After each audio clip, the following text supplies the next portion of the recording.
አክሽን እና ሪአክሽን ነግሬያችሁ ሊሆን ይችላል። ሰዎች ብዙ ጊዜ ክፉ ሲያደርጉብን የምንመልሰው ምላሽ አክሽን አይደለም የሚባለው ሪአክሽን ነው የሚባለው አይደል? አክሽን የሚባለው እንደው ለምሳሌ እኔ አሁን እዚህ ጋር አክት እያደረኩ ነው። አሜን ሃሌሉያ፣ ይሄ አክሽን። ከዛ በኋላ ግን አንዱ እዛ ጋር ሆኖ ምላስ ቢያወጣብኝ አንተ ስለ አክሽን ነው ሪአክሽን? እሱ ላለኝ ነገር ሪአክት እያደረኩ። አይ ብዙ ሰው አክሽን ላይ ችግር የለበት፣ ሪአክሽን ላይ ነው ችግሩ። ባጭሩ የሰው እውነተኛ ማንነቱ የሚታወቀው በአክሽኑ አይደለም፣ በድርጊቱ ሳይሆን መልሱ ነው የሚታወቀው። በድርጊቱ አይደለም። እኔ አሁን ለምሳሌ ትክክለኛውን ዳዊትን ለማወቅ እዚህ ጋር የሚያደርገውን አይደለም ማየት ያለብን።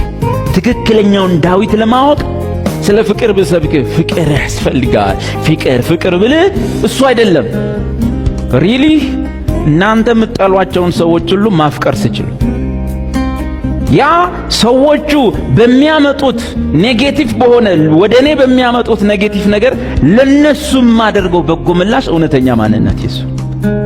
በተረፈ በጎን ሲውልልህ በጎ ማዋል እሱ አይደለም።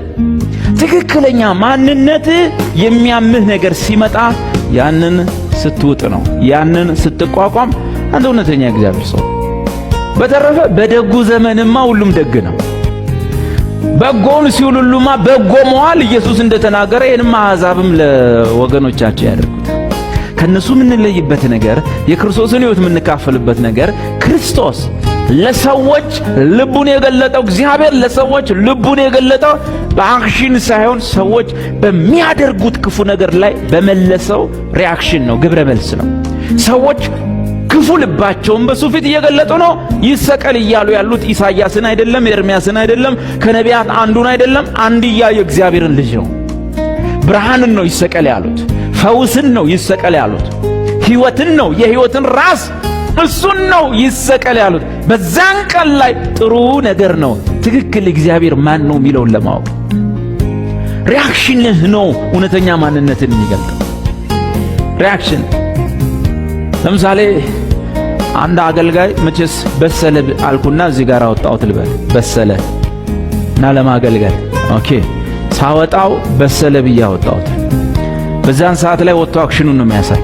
ልክ እያስተማረ እያለ ውረድ እናንተ እያያችሁ ማለት ውረድ አንዴ ውረድ እኔን የሚቀጥለውን ትምህርት ስል ያኔ የሚመልሰው ምላሽ ነው።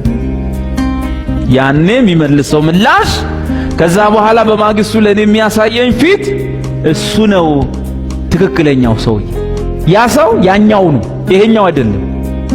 ትክክለኛው ሰው የተደበቀው ሰው ያኛው ነው ነገ ላይ ማየው እንጂ ይሄኛው አይደለም። እኔን እንደዚሁ ነው ቼክ ማድረግ ያለብህ፣ አንተም እንደዚሁ፣ እሷም እንደዚሁ። ትክክለኛው ሰው ጠቅ ስታደርገው ምላሹ በሱ ነው የምታውቀው።